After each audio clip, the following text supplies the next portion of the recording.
요한일서 4장 11절에서 21절까지 말씀 교독합니다. 사랑하는 자들아, 하나님이 이같이 우리를 사랑하셨은즉 우리도 서로 사랑하는 것이 마땅하도다. 언제나 하나님을 본 사람이 없으되 만일 우리가 서로 사랑하면 하나님이 우리 안에 거하시고 그의 사랑이 우리 안에 온전히 이루어지느니라. 그의 성령을 우리에게 주심으로 우리가 그 안에 거하고 그가 우리 안에 거하시는 줄을 아느니라. 아버지가 아들을 세상의 구주로 보내시는 것을 우리가 보았고 또 증언하노니, 누구든지 예수를 하나님의 아들이라 시인하면 하나님이 그의 안에 거하시고 그도 하나님 안에 거하느니라. 하나님이 우리를 사랑하시는 사랑을 우리가 알고 믿었느니 하나님을 사랑하시라. 사랑 안에 거하는 자는 하나님 안에 거하고 하나님도 그의 안에 거하시느니라. 이로써 사랑이 우리에게 온전히 이루어진 것은 우리로 심판날에 담대함을 가지게 하려 함이니 주께서 그러하심과 같이 우리도 이 세상에서 그러하니라. 안에 두려움이 없고 온전한 사랑이 두려움을 내쫓나니 두려움에는 형벌이 있습니다. 두려워하는 자는 사랑 안에서 온전히 이르지 못하였느니라. 우리가 사랑하면 그가 먼저 우리를 사랑하셨음이라. 사랑하노라 하고 그 형제를 미워하면 이는 거짓말하는 자니 보는 바 그 형제를 사랑하지 아니하는 자는 보지 못하는 바 하나님을 사랑할 수 없느니라. 우리가 이 계명을 주께 받았나니 하나님을 사랑하는 자는 또한 그 형제를 사랑할지냐. 아멘. 네, 오늘 본문 성경 말씀을 읽으면서 이런 생각이 들더라고요. 저자가 왜 이렇게 똑같은 내용을 이렇게 무한반복하는가라는 생각이 좀 들었어요. 그리고 무엇이 원인이고 그 다음에 결과인가, 또 아니면 결과가 먼저 나오고 원인이 나중에 나오는가, 뭐 이런 생각도 들었고, 말씀의 논리가 이렇게 순서대로 가지 않고 앞뒤로 이렇게 막 섞여져 있다라는 그런 생각이 좀 드시지 않습니까? 왜냐면 앞에 이 얘기가 나왔는데 맨 나중에 보면 또 그 이야기가 또 나오는 것 같고 이런 부분이 있고요. 요한일서 전체를 보면 지금 오늘 이 본문에서 짧게 이 패러그래프에서 나왔던 이 주제, 여러 가지 주제들이 다른 부분에서도 계속해서 반복해서 나왔던 주제가 또 나오는 이런 방식으로 쓰여졌거든요. 그래서 현대인이 보통 쓰는 글쓰기의 방식과는 좀 다른 방법으로 쓰여졌구나라고 하는 것을 느끼셨을 것입니다. 그렇지만 우리와 지금 현대에 쓰는 어떤 글의 방식과는 다를지라도 오늘 말씀이 하나님의 말씀이므로 이 말씀을 통해 하나님이 어떤 분인지 우리가 더 알고, 그리고 또 우리가 이 말씀을 통해서 생명과 힘을 우리의 삶 가운데 얻을 수 있는 그러한 말씀이 되기를 간절히 바랍니다. 오늘 이제 지난주까지 전도서를 하다가 요한 1서로 넘어왔는데요. 요한 1서의 저자는 누구인가? 요한복음을 기록한 그 요한이에요. 그러니까 예수님의 12제자 중에 한 명인 그 요한, 세베대의 아들 요한입니다. 그런데 당시 요한이라고 하는 사람의 이름이 굉장히 흔한 이름이었어요. 그래서 이 요한일서의 요한이 요한복음의 요한이 과연 맞는가라는 사실 합당한 의문을 가질 수 있잖아요. 그렇다면 어떻게, 왜 요한복음의 저자와 요한일서의 저자가 같은지에 대해서 조금만 더 생각을 해보면요. 방금 우리가 읽었던 그 구절 중에서 14절에 보면 아들을 세상의 구주로 보내신 것을 우리가 보았고 그리고 또 증언한다라고 돼 있잖아요. 그러니까 이 저자가 그 구세주이신 예수님을 직접 보았던 사람이라는 것을 알 수 있어요. 그렇기 때문에 예수님의 제자 중 한 명인 요한일 가능성이 굉장히 크고요. 두 번째, 요한복음에 보면 그 believe, 믿다라고 하는 동사가 100번이 넘게 등장합니다. 그런데 요한 1서에도 믿다라고 하는 이 동사가 9번이나 등장을 하게 되고, 요한복음에는 믿다라는 동사는 많이 나오는데 그 faith라고 하는 그 믿음 명사는 한 번도 안 나와요. 근데 요한 1서에도 아까 9번 동사가 나오고 한 번만 명사가 나오는 것을 볼 때 이러한 그 문체가, 스타일이 굉장히 흡사하다라는 것을 볼 때 요한 1서의 저자가 요한복음의 저자와 같을 수 있겠구나라는 단서를 또 얻을 수 있습니다. 그리고 요한복음에서 등장하는 이 사랑이라고 하는 주제가 요한일서에서도 그 메인 주제로 있다라는 것을 볼 때 요한복음의 저자 요한이겠구나라는 생각을 할 수 있습니다. 그렇다면 누구를 향해서 썼을까요? 오늘 11절 처음 읽었었던 것처럼 사랑하는 자들아라고 이야기했잖아요. Dear friends입니다. 그러니까 친애하는 친구들이여 또는 사랑하는 자들이여 라고 번역할 수 있는데요. 그렇기 때문에 모든 믿는 자들을 대상으로 그 당시에 사도 요한이 이렇게 편지를 쓰면 그 편지를 돌려서 볼 수 있는 교인들을 향해서 믿는 자들에게 썼다라고 하는 것을 알 수 있습니다. 이것이 요한일서 전체의 매우 간략한 개관 정도로 좀 볼 수 있겠고요. 오늘 읽었던 본문 4장 11절에서 21절에서 우리가 세 가지 내용을 살펴보려고 합니다. 첫 번째는요. 보이지 않는 하나님을 진정으로 사랑한다면 눈에 보이는 사람들을 사랑하라 라고 하는 것이 첫 번째 주제이죠. 여러분 4장 11절 저희가 다시 한번 읽어보겠습니다. 4장 11절 요한일서 4장 11절 시작. 사랑하는 자들아 하나님이 이같이 우리를 사랑하셨은즉 우리도 서로 사랑하는 것이 마땅하도다. 여기서 보면 하나님이 이같이 우리를 사랑하셨은즉 했기 때문에 사랑했기 때문에라고 이렇게 번역이 돼 있잖아요. 한국말 성경으로. NIV 성경도 그렇게 번역이 돼 있어요. 그런데 ESV를 비롯한 여러 다른 성경 버전을 보면 원어 그대로 하면 사실은 because since가 아닙니다. 뭐뭐 때문이 아니라 만약이라는 게 나와요. 사실 만약, if가 나옵니다.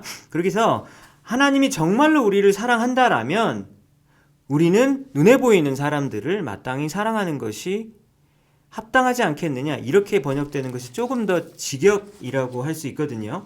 여러분 이것이 첫 번째 메시지예요. 요한일서에서 가장 강조되는 주제 중 하나는 뭐냐면 하나님이 우리를 사랑하셨고 그리고 나서 그에 대한 표지와 열매로 우리가 서로를 보이는 사람을 사랑해야 된다라고 하는 거예요. 20절을 보면 누구든지 하나님을 사랑하노라라고 말하고 그리고 만약에 그 형제를 미워한다면 이거는 말이 아니라 자신의 삶이죠. 말로는 하나님을 사랑한다고 해놓고서 행동이나 삶의 모습은 형제를 미워한다면 그 사람은 뭐라 그래요? 거짓말장이라고 얘기하는 거예요. 그렇기 때문에 어떤 사람이 하나님을 사랑한다면 당연히 나와야 되는 어떤 결과적인 모습 그리고 열매의 모습은 뭐냐면 우리 보이는 옆에 있는 형제자매들을 사랑할 수밖에 없다라고 하는 것입니다. 그런데 이 시대를 보면 기독교인이라고 하는 사람들이 가정에서, 교회에서, 회사에서 다른 사람을 무시하고 또 막 대하거나 아니면 다른 사람이 큰 고통과 비극을 당했는데 자기는 신앙이 있다라고 생각을 하는 거죠. 하나님을 사랑하는 사람, 하나님을 믿는 사람이라고 생각하면서 하나님의 심판이라고 막 함부로 얘기를 하잖아요. 아니면 그 사람이 죄가 있어서 아니면 이 사회가 죄가 있었기 때문에 하나님이 심판을 저기다가 내린 것이다 라고 하는 이런 매우 위험한 말들을 막 함부로 내놓는 경우가 있습니다. 근데 이것은 정말로 잘못된 것이죠. 왜냐하면 하나님의 심판이 누구에게 내린 것인지 아닌지는 사실 하나님밖에 알 수 없는 영역임에도 불구하고 자기가 감히 하나님의 자리를 꿰어차고 그런 말을 함부로 한다라는 것은 무엇을 보여주는 거냐면 사람에 대한 사랑과 연민과 긍휼의 마음이 없다라는 것을 그대로 보여주는 것이죠. 설령 그 사람이 맞아서 선지자처럼 하나님의 심판이 여기 임했다라고 할지라도 불행을 당한 사람에 대한 일말의 배려라도 있다면 그런 이야기를 할 수 없겠죠. 이것이 바로 하나님을 사랑한다라고 말하는 사람의 거짓말의 모습으로 드러나는 어떤 삶의 모습이라고 할 수 있는 것이죠. 왜냐하면 그 사람은 그 사람에 대한 사랑이 없기 때문입니다.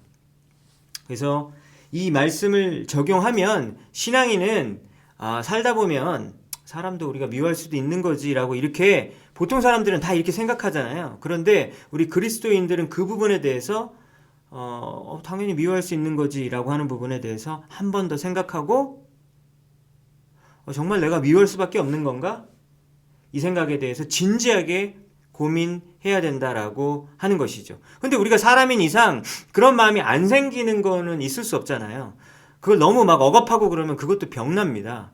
근데 그럴 수는 있을 거예요. 미워하고 원망하는 마음이 있을 수 있죠. 다른 사람을. 하지만 그런 마음들이 아주 오랜 시간 동안 계속해서 내 마음속에 자리 잡고 있고 그것을 풀어나가지 않는다면 이 부분에 대해서 분명히 우리는 신앙적으로 접근해야 된다라고 하는 것입니다. 내 신앙 가운데 분명히 문제가 있다라는 것을 한번 생각해 보라라고 챌린지하는 말씀이라고 볼 수 있는 것이죠.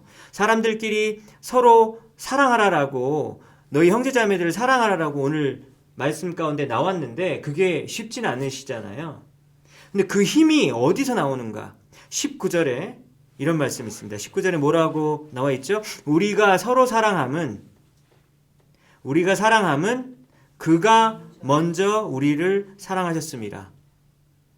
그러니까 하나님이 우리를 먼저 사랑하셨기 때문에 내가 사랑을 받았기 때문에 나도 다른 사람을 사랑할 수 있다는 거예요. 여러분 이게 되지 않으면 사랑하는 게 너무 짐스럽고 막 의무라고 느껴지기 때문에 너무 어렵다라고 하는 것이죠. 여러분 사랑받은 사람이 사랑할 수 있지 않습니까? 혹시 주위에 있는 여러 사람들 혹시 한번 생각해 보시면서 부모님과 친구와 그리고 다른 사람에게 사랑을 충분히 받은 사람이 다른 사람을 진짜 더 잘 사랑하는 것을 많이 보셨죠. 근데 사랑이 결핍되고 그리고 사랑이 늘 부족한 그런 경우에는 다른 사람을 사랑할 때 굉장히 왜곡된 모습과 건강하지 못한 모습으로 나오는 것을 보셨을 거예요. 그래서 뭐 애정 결핍, 뭐 사랑 결핍 이런 것이 있는 사람은 마음이 늘 공허하고 횡하잖아요. 채워지지 않는 어떤 그런 부분이 있기 때문에 너무너무 사랑을 갈구하게 됩니다. 그래서 다른 사람의 관심과 사랑을 받기 위해서 보통 사람은 하지 않을 일들도 막 하는 것을 우리는 보게 되는 것이죠. 그래서 옆 사람들이 그런 모습을 당연히 눈치채죠. 시간이 좀 지나게 되면. 처음에는 왜 그러지? 그러면서 막 사랑과 관심을 막 줘요. 근데 계속해서 그런 모습들을 보게 될 때, 이 사람 뭔가 문제가 있구나 라는 것을 느낄 수밖에 없거든요. 그 사람의 건강하지 못한 모습을 느낄 수밖에 없어요. 그러면 그 사람은 결국은 자기 의도와는 달리 다른 사람들에게 더 외면받을 수밖에 없습니다. 더 외면받기 때문에 이제는 더 큰 애정결핍으로 빠질 수밖에 없겠죠. 그러니까 이 악순환이 계속해서 흘러갈 수밖에 없다라고 하는 겁니다. 그래서 오늘 본문을 보면서 형제자매를 사랑하라라고 하는 하나님의 명령을 우리는 들었어요. 하나님은 우리 보고 주위에 있는 형제자매를 사랑하래요. 그런데 이것이 그냥 종교적인 의무와 무거운 짐으로 되지 않기 위해서는 무엇을 먼저 이해해야 되냐면 우리가 사랑받은 존재다라는 사실을 알아야 하겠습니다. 만약 내가 요즘 형제자매들을 사랑하는 것이 막 힘들고 싫고 그리고 어렵게 느껴진다면 억지로 그 사람을 내가 사랑해야지 막 계속해서 반복하면 막 사랑하는 마음이 생기나요? 그렇게 되게 어렵잖아요. 이것은 성경적 해결책이 아니라고 할 수 있겠죠. 내 안에 하나님에게 받은 사랑이 있을 때 그것이 경험이 되어질 때 그제서야 내 마음에 여유가 생기고 세상이 알지 못하는 흐뭇하고 기쁜 마음으로 다른 사람을 사랑하고 섬길 수 있는 그 능력이 생기게 되어질 것입니다. 사도 요한은 다른 형제, 다른 자매들을 사랑할 때 하나님이 주시는 복과 상이 있다라고 말씀해 주시거든요. 12절을 볼까요? 12절에 보면 누구도 하나님을 본 사람이 없다. 이 세상에서 하나님 본 사람은 없다라고 얘기하는 거예요. 만일 우리가 서로 사랑하면 하나님이 우리 안에 거하시고 그의 사랑이 우리 안에 온전히 이루어지느니라 라고 이야기했어요. 왜냐면 하나님이 영이시니까 볼 수가 없잖아요. 영을 어떻게 봐요? 우리는 공기가 안 보이듯이 영도 보일 수가 없죠. 하나님은 볼 수 없다라는 얘기를 한 다음에 우리가 만약에 주위에 있는 이웃들과 우리 형제자매들을 사랑하면 어떤 상과 복이 주어지냐면 두 가지가 나와 있어요. 첫 번째 복이 무엇입니까? 우리가 이웃을 사랑할 때 하나님이 우리 안에 거하시게 된대요. 거하다라는 것은 remain입니다. 하나님이 우리 안에 이렇게 남겨져 있는 것이죠. 함께하는 것이죠. 두 번째, 하나님의 사랑이 우리 안에서 완전해진다. 이 두 가지 꼭 여러분 기억하십시오. 그러니까 하나님 우리 보고 서로 사랑하래요. 근데 그것이 그렇게 우리가 순종하면 우리가 복 받는 거예요. 첫 번째 복은 뭐냐면 하나님이 우리 안에 거하게 되는 복입니다. 하나님의 임재를 경험하게 되는 것이죠. 여러분은 하나님의 임재를 원하십니까? 당연히 원하시겠죠. 하나님이 함께 하시지 않는다면 우리가 뭘 하든지 우리가 아무리 열심을 내고 열정을 내더라도 그 자리에 하나님이 안 계신 거예요. 그럼 정말 의미가 없잖아요. 이 수요예배 시간에 정말 힘들게 이렇게 모였는데 만약에 하나님이 이곳에 계시지 않는다고 만약에 가정하면 얼마나 안타깝습니까? 우리가 뭔 뻘짓을 한 것인가? 시간 낭비한 것인가? 이런 생각이 들 수밖에 없다라고 하는 것이죠. 그렇기 때문에 하나님의 임재는 우리가 너무나도 갈망하고 원하는 것인데 어떻게 했을 때 하나님의 임재가 이루어진다라고 나와 있죠? 서로 사랑하면, 보이는 사람을 사랑하면 하나님의 임재가 그 사람에게 있게 될 거라고 이야기하죠. 두 번째, 우리는 어떤 복을 받습니까? 서로 사랑하면 하나님의 사랑이 완전해진대요. 그럼 하나님의 사랑이 원래 불완전한가? 그렇게 해석하면 안 되고요. 불완전한 하나님의 사랑을 우리가 받는다라고 이렇게 해석할 게 아니라 우리가 하나님의 사랑을 먼저 받고 나서 아까 19절에 하나님 우리를 먼저 사랑하셨다면서요. 그러니까 하나님의 사랑을 우리가 받고 나서 그것에 대한 표지와 열매로 우리 이웃들을 사랑하게 될 때 그때서야 비로소 우리 안에 있는 하나님의 사랑이 완전하게 되어진다라고 하는 거예요. 그러니까 우리가 하나님 사랑 좋아 근데 뭐 느껴지지가 않아요. 근데 우리가 서로 사랑하게 될 때 하나님의 그 사랑이 완전한 모습으로 성숙한 모습으로 되어진다라고 하는 것이죠. 그래서 내가 사랑하면 내 힘이 막 빠져나가고 막 방전될 것 같은데 그게 아니라 오히려 하나님의 임재와 그리고 하나님의 사랑의 완전함을, 성숙함을, 풍성함을 경험하게 되는 이 두 가지 복을 누리게 된다라고 하는 것이죠. 여러분이 지금 가진 게 별로 없어요. 근데 되게 좀 막 궁핍하고 어려워요. 그런데 여러분도 막 지금 정서적으로도 막 힘들고 그럴 때가 있잖아요. 그런데 막 하나님은 자꾸 사랑하라고 그러고 막 주라 그러고 그러면 막 힘들 것 같잖아요. 근데 한번 나누어져 보세요.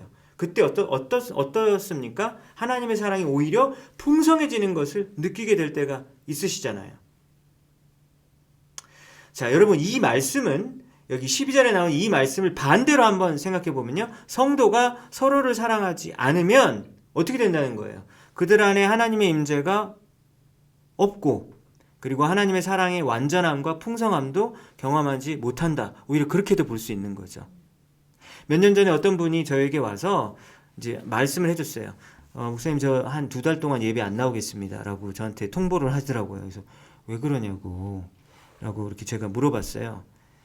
그러니까 이 사람이 하는 말이 뭐냐면 저 특정인이 나와 함께 예배를 드리는 한 공간에 있는 거를 자기가 도저히 견딜 수가 없대요. 너무 괴롭다는 거예요. 예배 시간에 내가 저 사람이랑 같이 예배를 드리는 게 너무 괴롭대요. 그래서 어떻게 하겠대요? 결론이 뭐예요? 내가 이제 안 나오겠다는 거예요. 그래서 이거는 여러분 좀 올바른 결론 맞습니까? 미워하는 사람 있을 때마다 예배 안 나오면 52주 중에 한 몇 주 나올 수 있을까요? 별로 없을 거예요. 그러니까 이거는 별로 좋은 결론이 아닌데 일단 저에게 그렇게 통보를 했어요. 여러분 2달 동안 예배를 빠지면 누가 가장 큰 손해를 볼까요? 영적으로. 누가 손해볼까요? 그 예배 나온 사람, 그 미움받는 사람이 손해볼까요? 아니겠죠.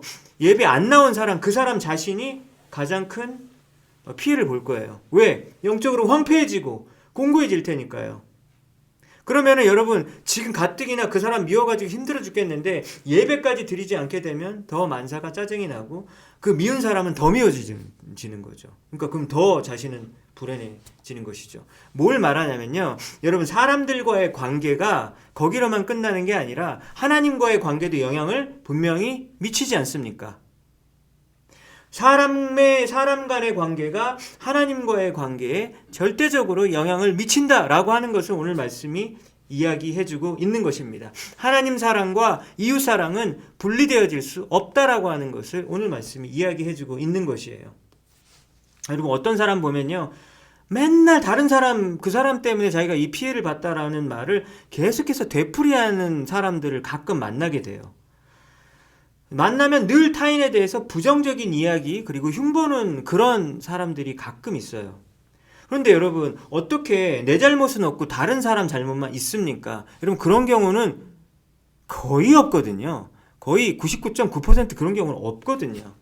그러면 이건 뭘 보여주냐면, 이것은 그 사람이 아집과 고집에 지금 사로잡혀 있다라고 하는 것을 사실 보여주는 거예요. 근데 자기 자신만 모르고 있는 것이죠. 자기가 늘 피해자라고만 생각하는 그 우물 안에 갇혀서 사는 아주 불쌍한 사람이 되어 버리는 겁니다. 여러분, 오늘 이 말씀을 통해서 내가 이웃들을 사랑할 때 두 가지 복을 받게 된다는 거 꼭 기억했으면 좋겠어요. 두 가지 상, 뭡니까? 하나님의 임재를 경험하게 될 것이다. 두 번째, 나를 향한 하나님의 사랑이 완전해지고 풍성해짐을 내가 오히려 경험하게 될 것이다. 자, 오늘 본문의 두 번째에 대해서 살펴보겠습니다. 하나님이 우리 안에 거하시는 그 임재에 대해서 12절, 13절 그리고 14절에서 계속 이야기하고 있는데요. 우리가 12절 서로 사랑할 때 하나님이 우리 안에 거하신다. 방금 봤잖아요. 그죠? 13절을 보십시오.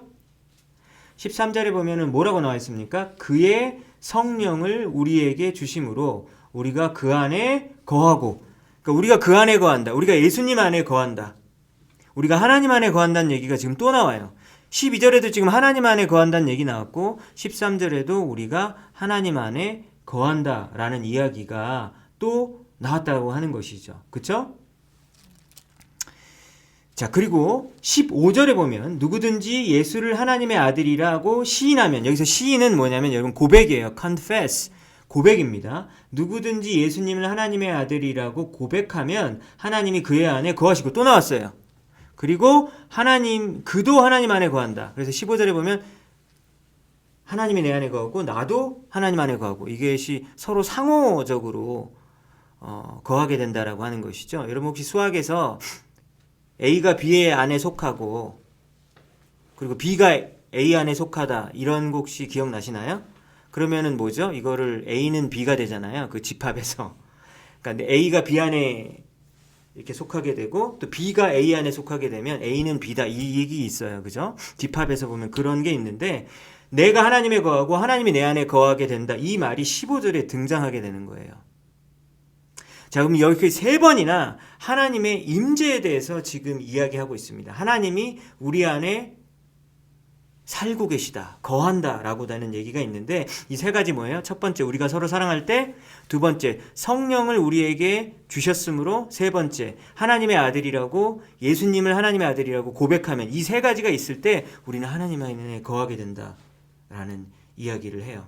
하나님과 함께 산다라고 하는 거예요. 하나님이 나와 함께 하신다, 임마누엘이잖아요. 이번 주 주일이 성탄절입니다. 예수님이 이 땅에 오셨을 때 이제 마리아의 뱃속에 잉태하게 되잖아요. 그때 잉태하게 됐을 때 무슨 말씀을 받았어요? 천사로부터. 임마누엘을 잉태하게 될 거다라고 했잖아요. 하나님이 우리와 함께 하신다. 이거 굉장히 중요한 거잖아요. 하나님 우리와 함께 해야 되는데. 여러분 어디에서 살면 여러분 제일 행복하실까요? 요즘 같아서는 햇볕 뜨는 곳에 살면 행복할 것 같죠?